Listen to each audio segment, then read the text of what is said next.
Good morning, everyone. It's another Saturday morning or Saturday afternoon where you are, and we're time for Jackson Pigskins. Dave Holcomb isn't going to be here today. He's driving home. He visited family last week. We have Mad Mike from Mad Mike Sports here to talk football with us, talk Julio Jones. We got all kinds of fun stuff to talk about. Mike, why don't you just go ahead and throw out your particulars out there first, your Twitter and site, and tell everybody where they can find you, and then let's get into business.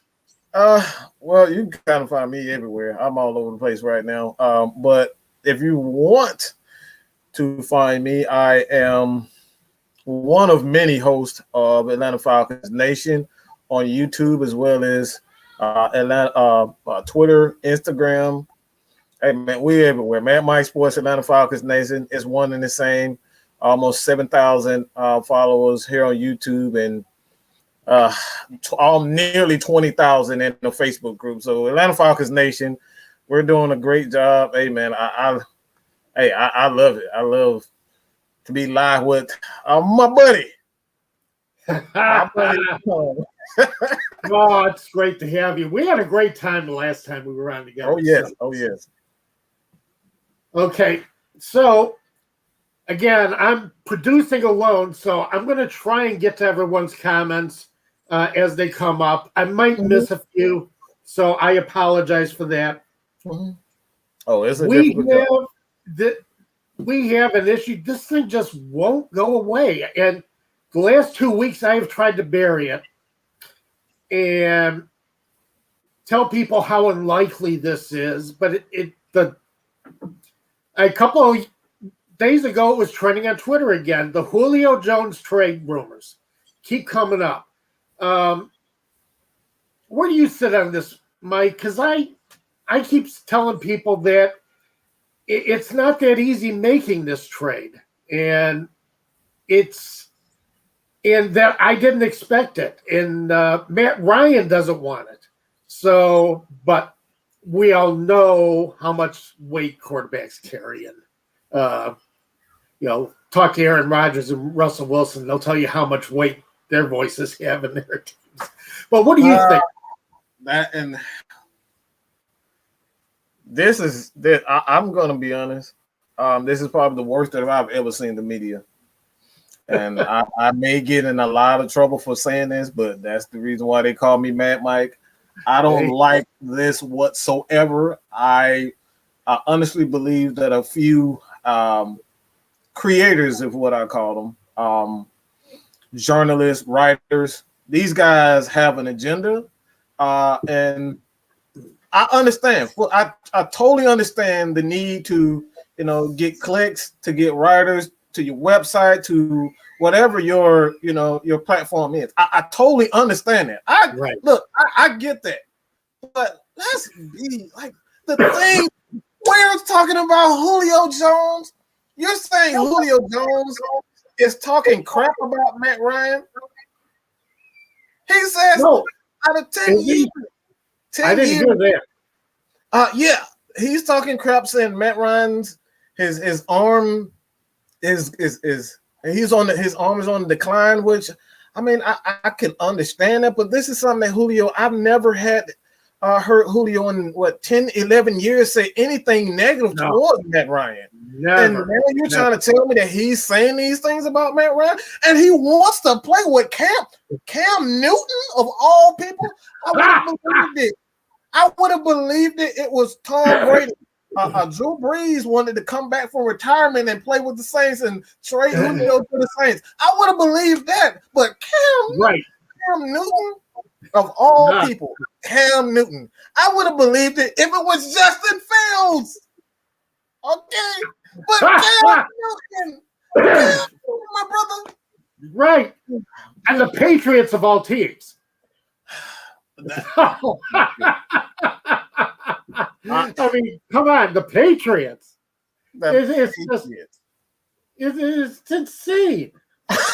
But I did a deep dive this week because, as I said, I've been trying to put this thing to bed, and I know our fans are worried about the situation, and I've been trying to kind of get their, take away some of their worries.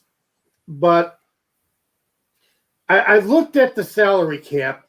Now the Falcons are on line of the team that trades for Julio would be on line for any future base salary and any future bonuses that he's due. Mm-hmm. The thing is, the Falcons have already basically, they're going to have a dead cap of close to $20 million if they do this. Because they've, and I got it right here. But if you look at what they've already paid, as far as base salary, well, as far as bonuses, they're on the hook for the rest of the bonuses for the last 3 years of his contract. And you figure they probably have already paid the signing bonus and the roster bonus for this season. So now you've gone from a cap hit if you trade him from $40 million to $20 million. Right. Which is still not, That's not very good, especially for a regime that is pretty new. And I'm assuming that they don't want to, that's developing players is one thing, but I mean, you have to bring in veteran players who've been there. Like this team, for the most part, Matt Ryan is a quarterback going into his 13th year. I'm not sure if you want to rely on Matt Ryan for the next 2 to 3 years. If you Arthur Smith or even Terry Fontenot, these guys want to go out and bring in veteran players, their style of players. And if you do this is one of the reasons why we said, like, one of the mottos of my channel is follow the money. And I believe the cap hit for this year, okay, you want to trade Julio Jones away for $7 million just for this year, and then we have 20, I think it's 25 to about 27 million in dead cap money for the future if you trade Julio Jones. Yes, exactly. Well, actually, it gets to be about 30 million if you trade Julio Jones. Oh wow!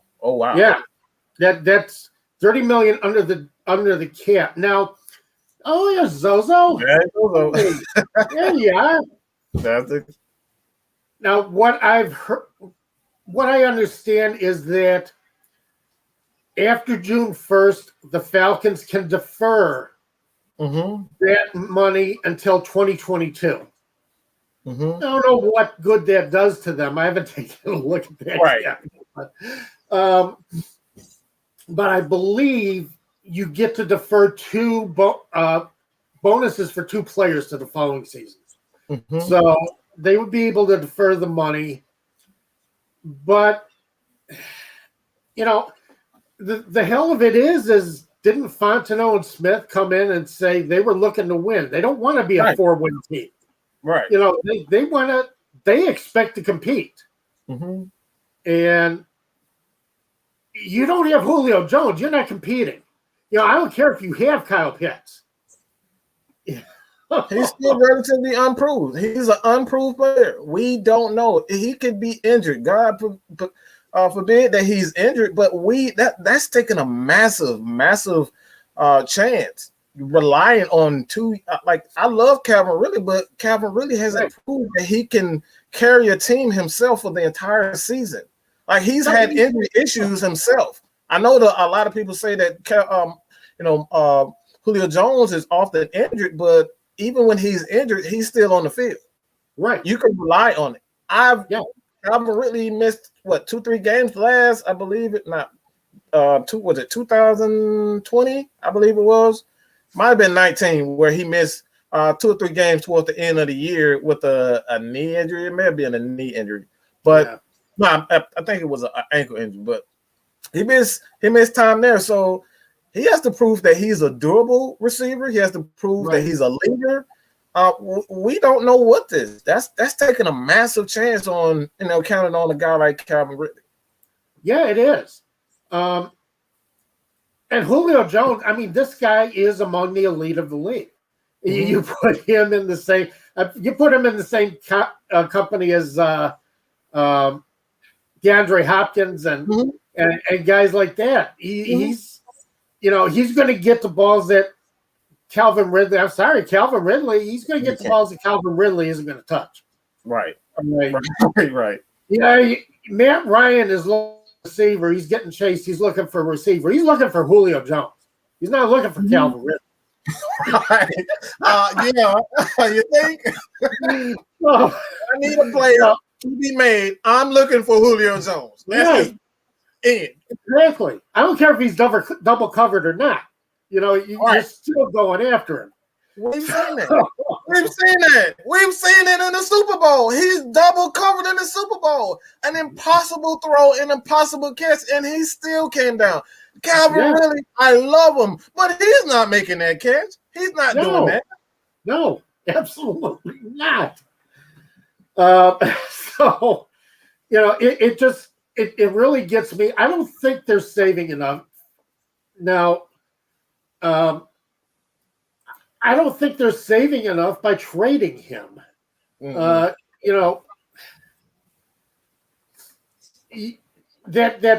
That money, you're going to cut his dead cap, but you're only going to gain about $10 million against the cap if you trade him, and then take the dead cap hit. Yeah. So I don't see what advantage that gives to the Falcons this year. I mean, the cap, if you look at spotrank.com, which is my my go-to site. I know a lot of people go to overthecap.com also. I like Spotrac. But they figure in the money for signing draft picks. So, they're still under the cap, even after you count their draft pick signings. Not much, but they're still there. Right. That's not much. Yeah. But, and what are you're going to get some future considerations. But, the only team that's going to trade for him is a team that's looking for a Super Bowl win this year. Right. And they're not looking to get they're not looking to give up the future even for a chance. I wouldn't, if I'm, let's just say, a Bill Belichick and the Patriots. Why would I give up 2 first-round picks for Julio Jones when, one, you have an injured Cam Newton, you have a relatively young quarterback in Mac Jones that you want to, provide the best tools in the future as far as, prospects are concerned. I'm not giving up my first-round picks. And if I'm the Falcons, why in the heck should I look for anything less than a first-round pick? So, you have to get a first-round pick. You have to. Absolutely. No doubt about it. And I think you're right about that. And I've seen the Patriots mentioned in these talks. They come up a lot because I think a lot of people think that Cam Newton, a season off of his injury, season away from, the ankle injury, might be back to being more of Cam Newton, Superman than what he was last year. Well, he was still getting, it's not easy to get in touch with that offense either. So it was something completely different, something he hadn't seen before. He must have had a tad bit of that kryptonite if he's still I'm sorry. I don't know if the Patriots can say that a Julio Jones makes them a Super Bowl contender. And Ron Kay, he gave us a comment. He said, could Calvin Ridley have made that catch that should have won us a Super Bowl? I say no way.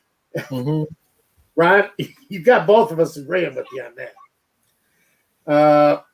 William Ames says, I just hope the Falcons do the right thing to get a ring. So do I. Oh, yes. Yeah, so do I. And right now, the Falcons are still suffering on defense. I don't know if they have the defense to get there. I think they have the offense to get there. I don't think they have that's a major concern. That's a major concern. And that's the biggest. If anything that you want to take out of this situation is that the Falcons still, if you trade Julio Jones, you don't have an offense that can overcompensate for the defense. This defense is so. We were the fifth. They gave up the fifth most highest passing yards in NFL history last year. Yeah, that is bad. Incredible, isn't it? It's. I don't see how you can trade Julio when you have the defense. They're still unproven. I love what Dean Pease has done in the past, but we're still unproven. So you want to trade a proven player that can overcompensate for what the defense lacks. Right. That's weakening your team. Yeah, if you get into a shootout, if you got Julio Jones, you got a chance. Yeah. Yeah. Right. If you need to get into a shootout, you don't have him, you're done. You're finished. Mm-hmm. You're not going to make it. You know, I don't care how good Kyle Pitts is, and he's supposed to be, the second coming of Tony Gonzalez, and these guys. Just, right. It still doesn't get you anywhere. But if Julio Jones is going to go anywhere, and I looked at it pretty deep, I identified 4 teams. And the Patriots were one of them. I don't think it'll be the Patriots. I think Arthur Blank will step in and say no Patriots. And I'm so glad you said this because this is another thing. Arthur Blank at this point, he's in a situation where when they gave Julio Jones the contract, he made a statement that Julio Jones would be a Falcon for life. Right. And in a city with minority fans, a lot of black fans. Yeah. Like I said, I'm controversial. This is what I say on my channel, Atlanta Falcons Nation. This is what we do. We hit on topics that a lot of people, we try to keep positive for the most part, but we speak on these things. Right. This is a city that is primarily African American, Atlanta. They want to see someone that they can, quote unquote, relate to. Trading away a Julio Jones and you're keeping a Matt Ryan. Like I said, I'm his biggest fan, but you're saying to a lot of people who may not understand this, that you got rid of the guy and you kept Matt Ryan. A lot of people are not going to want to hear that. You are in the business of selling tickets as an owner. How can you sell tickets after you get rid of Julio and you kept Matt Ryan? And I love Matt Ryan. That's a bad look for Arthur Blank. And a lot of people are going to look at him and say, Arthur, you lied to us. You lied to the fans.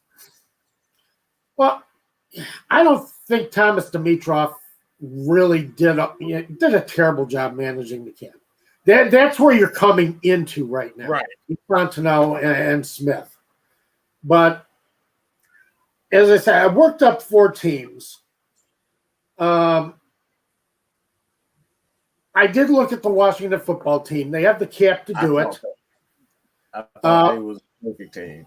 But you got Ryan Fitzpatrick as your quarterback. And right. He can be Fitz-tragic as much as he's tragic. Right.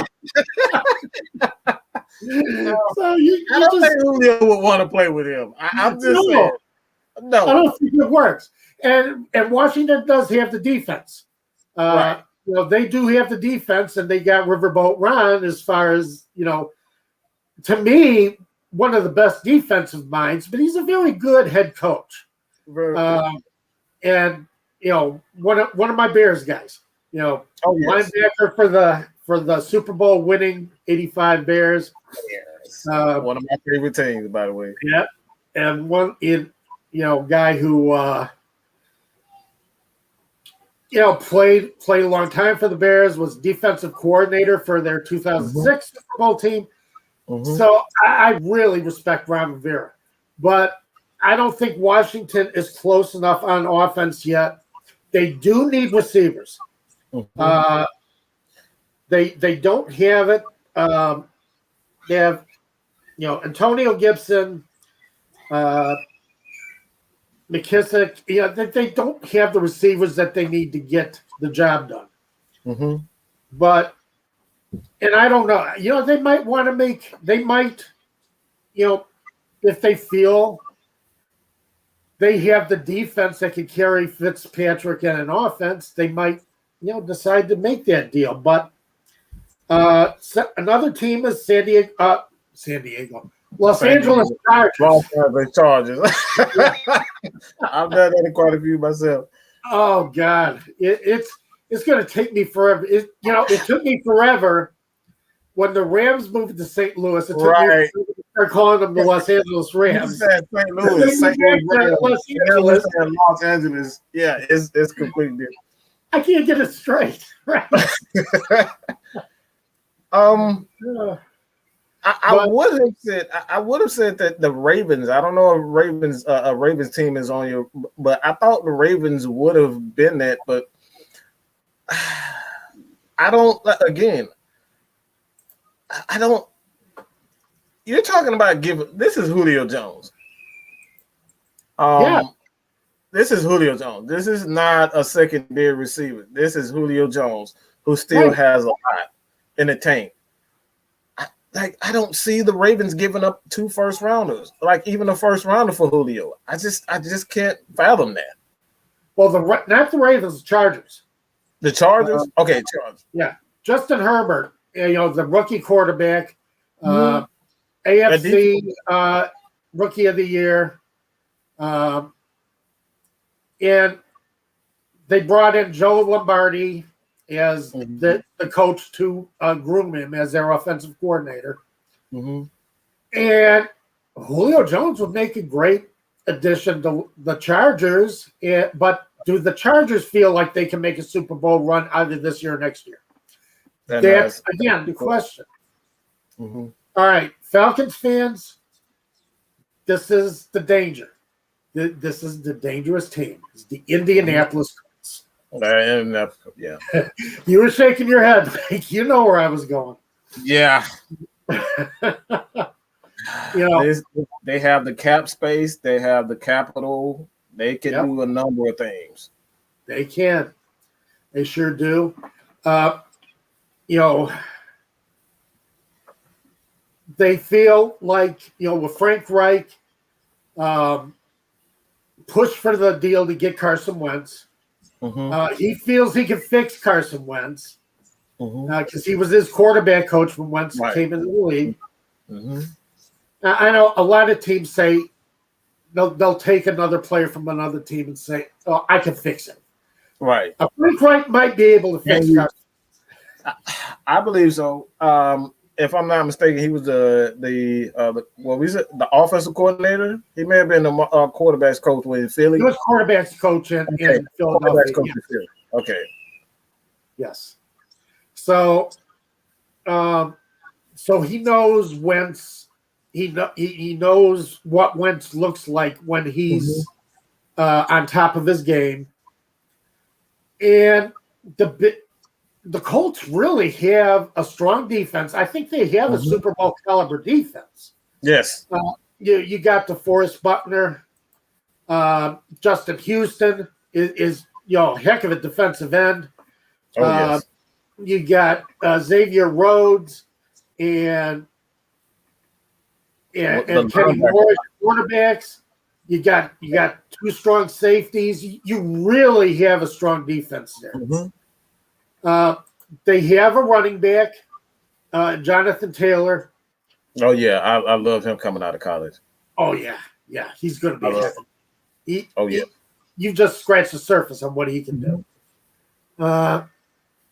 Just K Styles says Julio going nowhere. Well, that's what we're doing. Just K Styles. Watch out for the Colts, is what I'm saying. Because that's what the Colts need, a receiver. relying on T.Y. Hilton and Zach Pascal. Right. That's not going to get the job done. Not in Right. today's NFL. You need playmakers on the outside. You have this, and this is why the Falcons, they're playing a much more. The NFL is becoming more, a spread type of offense. So, Yes. You need as many weapons as possible, and this is why a guy like Julio Jones is so valuable to the team. So, right. The thing is just, who has the most capital? Who's willing to take that chance? Who has the best defense at this point? And the Colts, if anything, they are more danger to the hopes of keeping Julio Jones than any team in the NFL, to be honest. Yeah. True. And, they barely lost to the Buffalo Bills last year in the wild card game. Mm-hmm. So this has got to be a team that believes that they're ready to make a deep run. Mm-hmm. And I don't think it's I don't think it's a stretch to say that the Colts are willing to give up at least a 1 and maybe another draft pick, a 3 or a 4, to bring in Julio Jones and to be their top receiver and give Carson Wentz that kind of target. And ride that defense. Ride a defense that looks fairly well balanced enough to be able to give Patrick Mahomes trouble in a playoff game. Oh, yes. Because we know what happened to Patrick Mahomes against the Buccaneers. Oh, yeah. If you can put the pressure on him, not just put the pressure on him, but, keep a lockdown on his receivers, stop Tyreek Hill from getting open on his crossing routes. Yeah. Because trying to keep up with Tyreek Hill is almost impossible anyway. Right. But if you can give a quarterback safety help on Tyreek Hill, then you're opening up you got a whole different ballgame you're doing. I think the Colts can do that. And I think the Colts believe they can do that. Right. And that's why I think, if you're going to worry about anyone, as I say, Falcons fans, really keep your eye on the Colts because they are the one team that is in prime position. And, if it's going to happen, it's going to happen with them. Right. So, it's a touchy subject. And like you said, out of the most team, the Colts are probably the most dangerous team, to land Julio Jones. And watch out. If they land Julio Jones, I'm just going to be real, especially with a healthy Julio. And this is something I always say also. It's like, don't get it twisted. Please don't get it twisted. 80% Julio Jones is still better than most wide receivers. You don't have to have a fully healthy Julio Jones. Right. That's how elite he is. And that's it. That's how great he is. Right. Exactly. That's how elite he is. Even if he slowed down a little bit, he's still better than 99% of the receivers in the league. I've watched this guy hobbling on one leg during several games. He's hobbling on one leg, going back and forth to the line of scrimmage and go back sideline for one play, come out, runs like he's not injured, and he comes back and he still get 100 yards. This dude last year we saw Julio Jones put up 100-yard game with a bad hamstring. And this is the guy, if the Colts get him, I honestly believe that make him an instant Super Bowl contender. Oh, yeah. Yeah, I'm with you. Instant. Yeah, absolutely. And that's why I think they're the danger team. They are the team. And I think they believe they can win. So, Humble Brando says the toughest wide receiver of all time. I don't know about that. I don't know about He- that. He's tough. he's- You know, I'm not saying anything against Julio Jones. Right, right, He's always right. been at the top of my list as far as great receivers, and definitely, he's going to be a first ballot Hall of Famer, same as Matt Ryan. Without They've both carried each other into a Hall of Fame, not just Hall of Fame consideration. They're going to be first ballot Hall of Famers. without question. So, that's not a doubt. But and after looking at it this week, I have to change my view a little bit and say that it's very possible now that he can get traded. Mm-hmm. That is, as I say, fans, I've been telling you for a while that I've been trying to put these rumors to bed and tell you that, that this is highly unlikely, but I did the research this week, and that there is a possibility. Now, I'm curious about what you said earlier about Julio kind of coming out against Matt Ryan and doing some bad mouthing. Do you think that did it come straight from Julio, or is it coming from a source within his agent or somebody? Well, the quote was from I forget his name, but it's Holly. It's a guy for NBC. The quote was stated that Julio Jones pretty much said that he Matt Ryan, that he lost the zip on his football. I don't think anybody could question whether or not he's lost a little something as far as but he can still make those tough throws when needed. Like, is it consistent? Does he consistently throw those dime passes like an Aaron Rodgers? Maybe not, but he can still make those types of throws. So that was the word. That's what they were saying, that he lost. That Julio Jones said that he lost the little zing on his. But it's not to the point where he's bashing Matt Ryan. But they made it seem like that via the tweet, the article and whatnot, that he wants to play with Cam Newton, and his relationship with the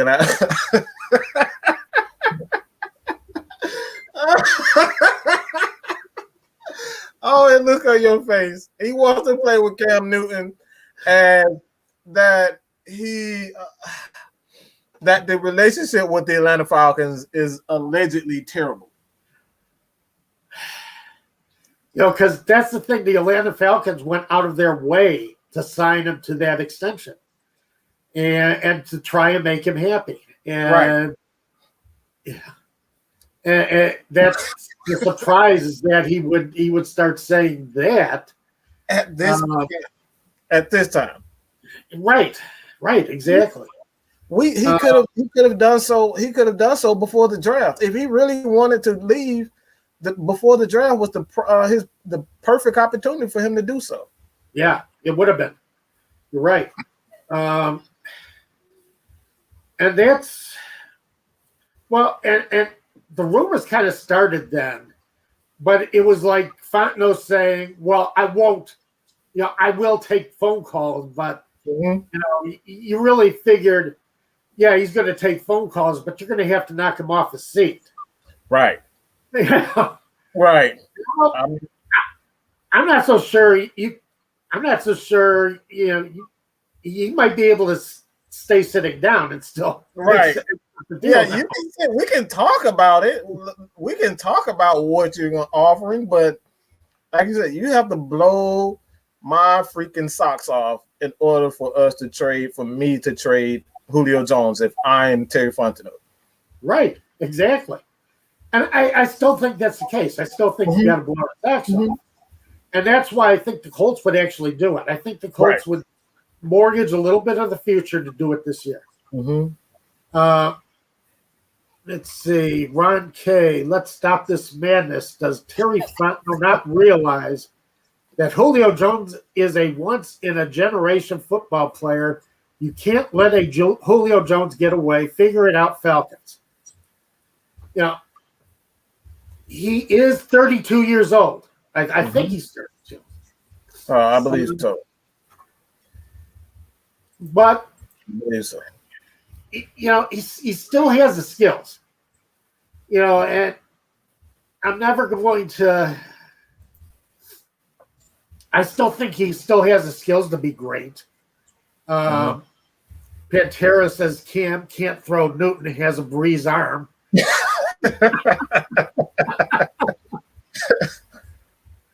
Oh, man.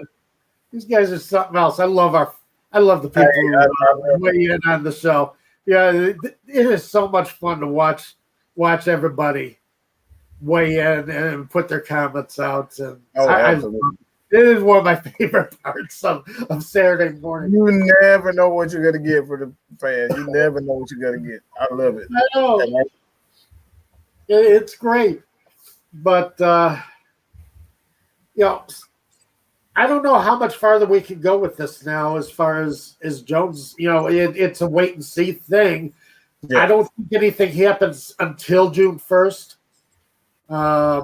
because for this to truly work for the Falcons as far as salary cap. But what are the Falcons going to do with the salary cap? All right, you tell me that. What do the Falcons do with it?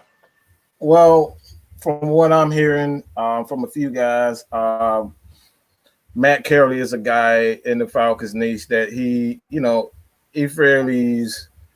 fairly great with the cap numbers, and what he stated that the Falcons have done, and a number of other sources is converting salary to the bonus money, and that goes for Grady Jarrett as well as Julio Jones. So both of those guys can get more guaranteed money, but restructuring or extending Grady Jarrett would be a way, but for the most part, they have there are ways that the Falcons can, get money to sign the rookie players, as well as bring in, maybe a free agent or two.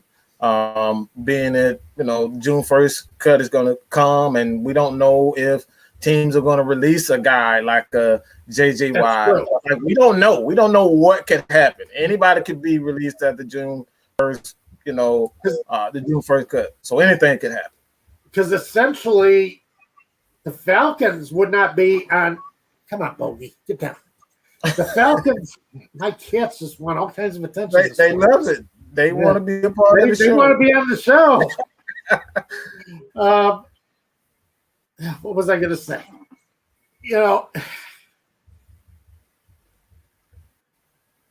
One of the problems is you already lost Keanu Neal. Mm-hmm. Right. That's you're not getting him back, and I think he would have been the ideal player that they would have wanted to extend. Mm-hmm. Yeah, if you lose out on if you make the deal for Julio. But after June 1st, the Falcons are only on the books for base contracts, right, and don't have to worry about bonuses and signing bonuses and future bonuses and workout bonuses and bonuses to be paid as bonuses and the 50,000 bonuses that you can make. Right, and that's the reason for the restructure, so you can kind of bypass a lot of that. So so they can actually get a good player at a base salary. And not have to worry about the dead money and worry about the bonuses. So, which is interesting, but I'm looking over. I'm kind of looking over the free agent list of guys that are still out there. Maybe there's not a lot of guys out there. There's really not a lot of guys that'll blow me away, and that's why I say at this point, I don't think you will see, a lot of moves for the Falcons. I believe that they have a pretty stacked roster to begin with, and when it comes down to with Grady Jarrett said, in a few statements this week that the Falcons have Dean Pease feel as though the Falcons have a few playmakers on their roster, so they believe in what they have on the defensive side of the ball. Yeah, well, we'll see how well. We'll see if Isaiah Oliver can tighten up a little bit. AJ Terrell, see how he does his second year. It's as I say, you're freeing up salary cap money, but you already have the money to sign your rookies. Right. So why are you freeing up salary cap money? There are no other deals to be made unless somebody comes available after June 1st. And I haven't really heard of anyone. William Amy says the defense is terrible. It's not great. All right, they were worse in the league last year, and one of the kind of my statistics that I look at is negative pass plays. Sacks and interceptions. Divided by dropbacks. They're worst in the league at negative pass plays. And you can't. You're not going anywhere with that kind of production. You've got to be able to carry off turnovers. You got to be able to get the interceptions. You've got to be able to get to the quarterback. And I mean that's why, Ted McKinley, Beardsley aren't here anymore. As good of physical skills as they had, they didn't get to the quarterback. They didn't get to the quarterback.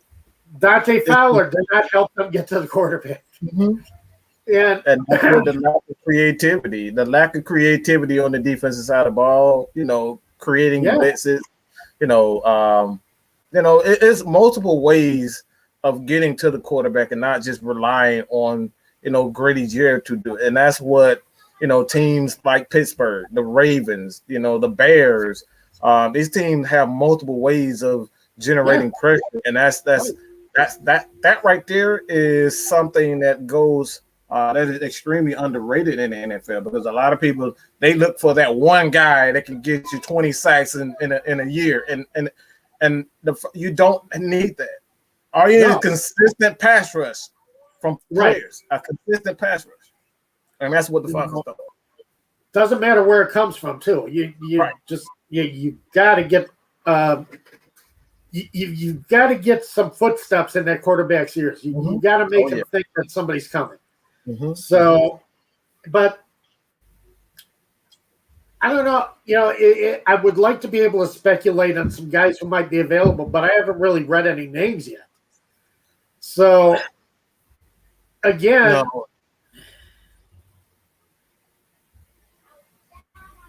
considering how it benefits the Falcons, I don't think it does benefit the Falcons to trade Julio Jones. I still don't see it as a benefit. I think they're a better team with Julio Jones. Possibly, can I say playoff team?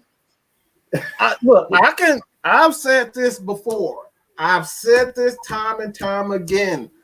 When you look at the Falcons defensively, they have more weapons than a lot of people give them credit.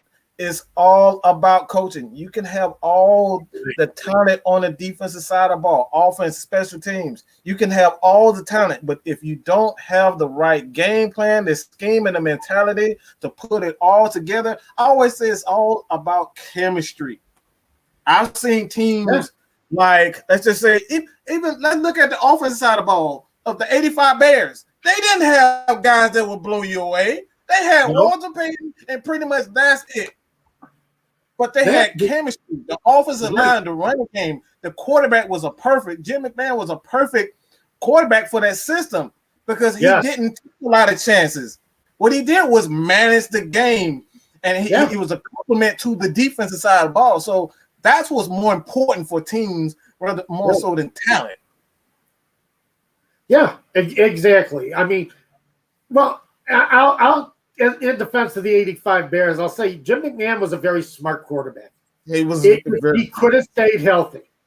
That's the only problem. But Willie Galt and Dennis McKinnon were a great. Willie Galt was pretty. Yeah, I forget Willie. Dennis McKinnon never gets any credit.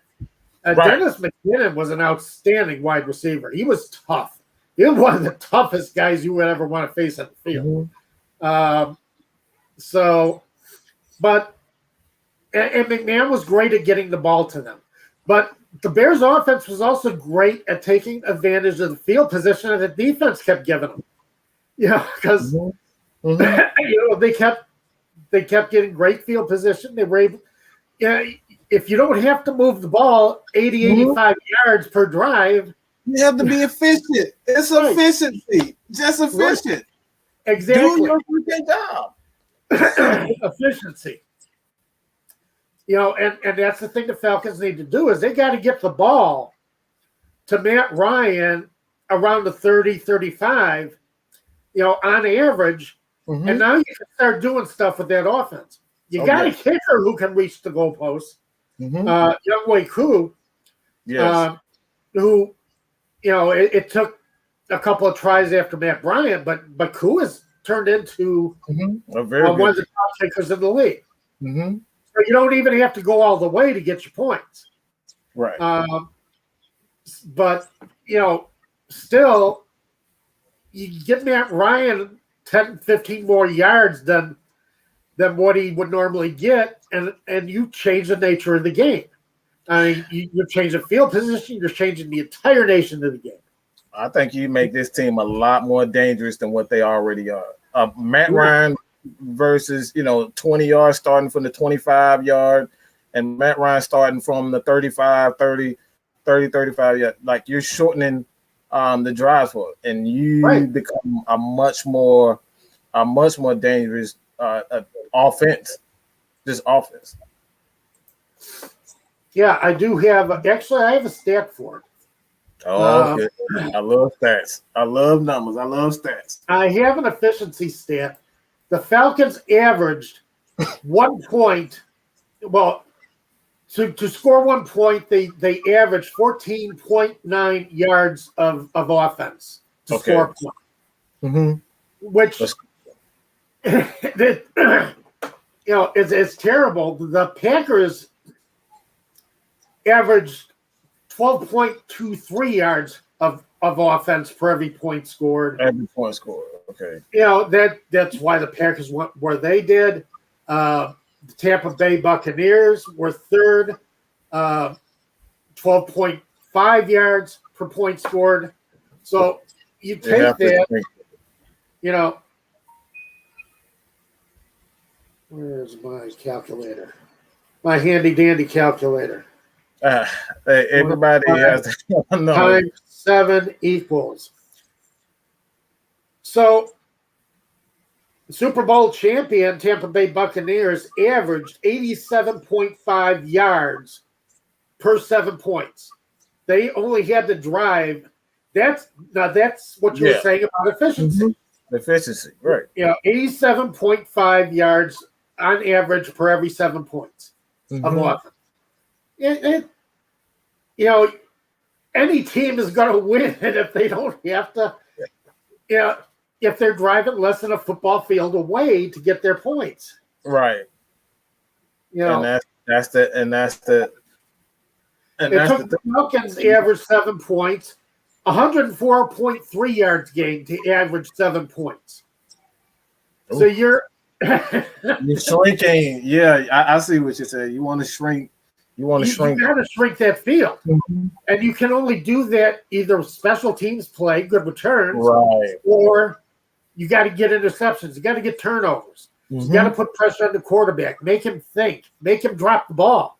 These are the things you got to do. You got to get your hand in there and knock footballs away, because and this takes total offense. All their points scored, the Falcons average a little bit more than the football field. You have to gain a little bit more than the football field to score 7 points. Right.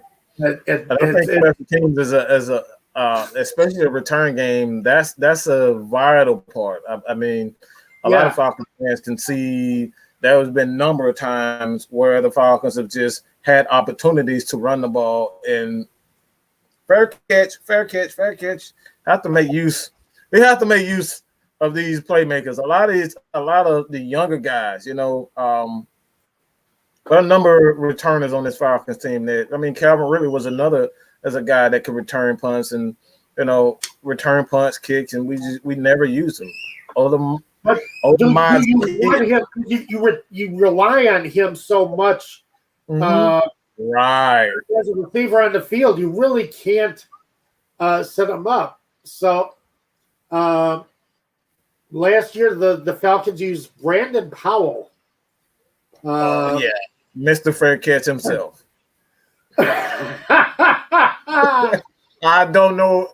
I totally forget how this guy even looks because all I saw, I know his number. I can tell you that's about his number because all I saw was this. Fair catch. Never ran. You've got to grow north and south. You've got to get your team field position. Absolutely. You have to. Absolutely. You're not going to survive that way. So, I'm looking at Brandon Powell's statistics. He didn't do anything else on the team. He didn't do anything. Mr. Fair Catch. That's what he is. That's what he is. He caught 12 balls for 69 yards. Wow. I guess that's cool. But oh God. No, they have got in training camp. That's one of the most important things they got to do. They got to find somebody to bring the ball back. I'm telling you, Cordero Patterson. Oh, he's going to be huge. He's going to be huge. Now, even if you don't have him on the field on offense, the guy is an extra level special teams player. Not just returning kickoffs, punt coverage, kickoff coverage. Yes. He gets his ball down the field, and he's hard to block. If he's the gunner going downfield, he's not easy to get in front of. And you'll believe how many times. He reminds me a lot of Devin Hester because those guys don't waste any time. When they see a hole, they go straight north-south. It's about you can't dance, you got to get straight to the hole, and he doesn't waste any time. Now, see, and you are so correct about Devin Hester, and that's a lot of things a lot of fans kind of forget. When he was going east-west, that's when he was having problems. Right. But he had some of the best football field vision I have ever seen. Right.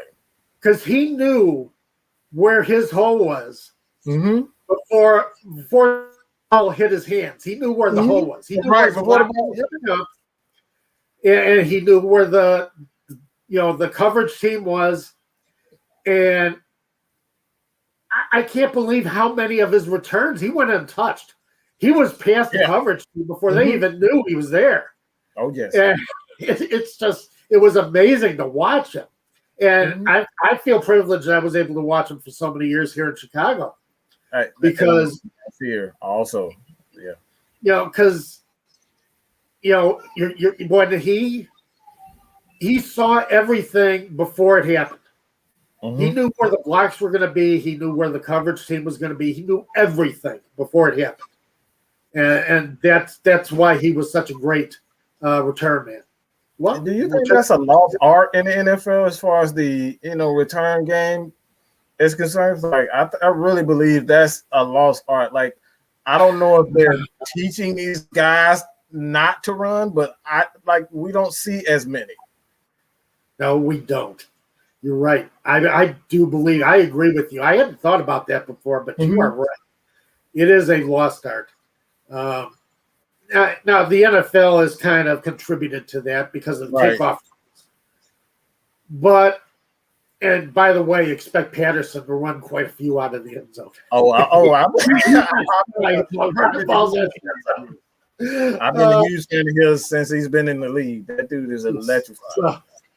But I don't see why he can't return punts too.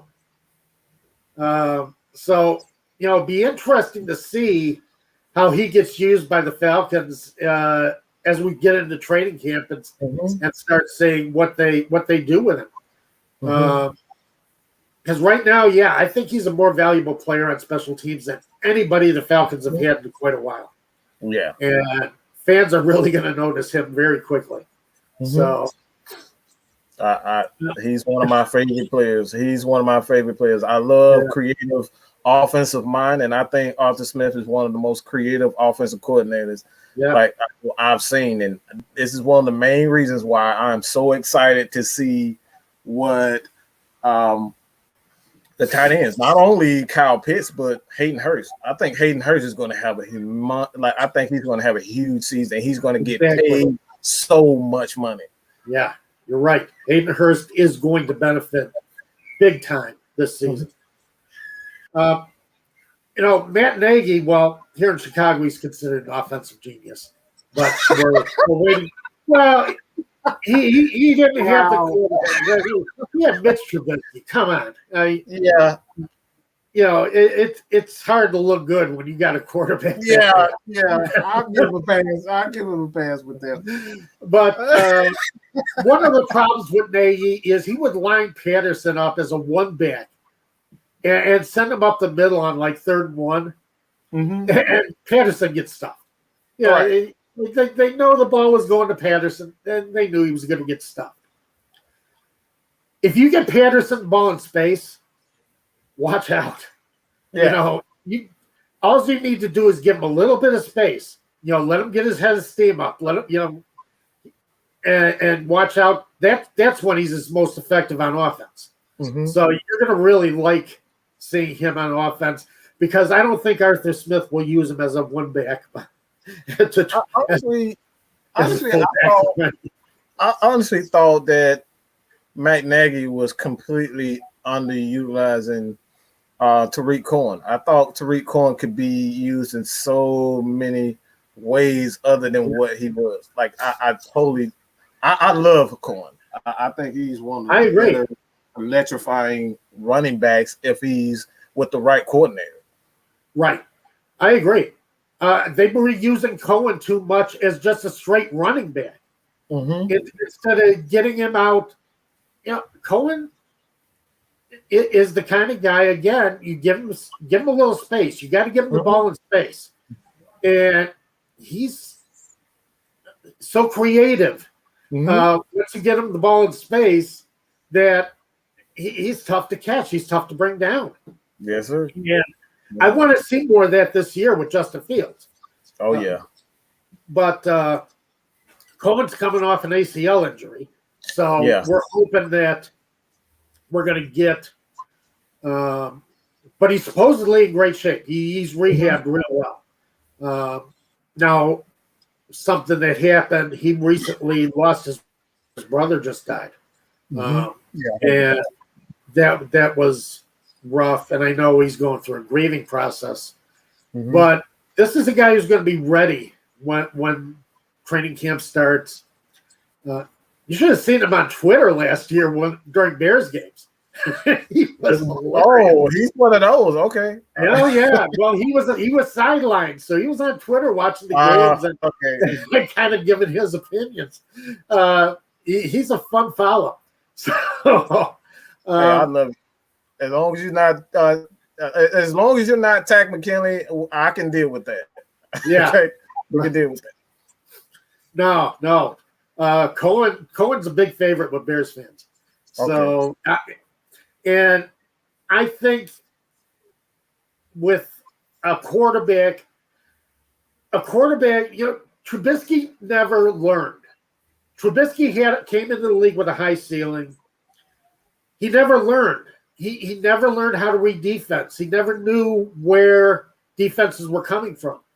After his first year in the league, defensive coordinators caught up with him. And they knew, and defensive coordinators, I keep saying, defensive coordinators are not stupid. It only takes a year for them to figure you out. A year or less. It only takes. Read option. Trubisky can never get the read option right. He never knew where a rush was coming from. He'd always be surprised, by by an off-balance blitz. He never learned. And that's the thing that what I've been hearing about Justin Fields, and I know you hear so much about players before they actually hit the field. And you got to see him on the field. Oh, goodness. But he has the reputation of, so far, Nagy's been very happy with the way Fields has been getting playbook down. And Fields thinks that Fields is really understanding what he's going into. And that's one of the main things. You got to understand. Trubisky never understood. Yeah, he's a bright young quarterback. But the question with him has always been consistency. Yes. That's it. He's a bright quarterback. Yeah, but Bears fans are thrilled. More thrilled than they were about Trubisky, because there were always question marks about Trubisky.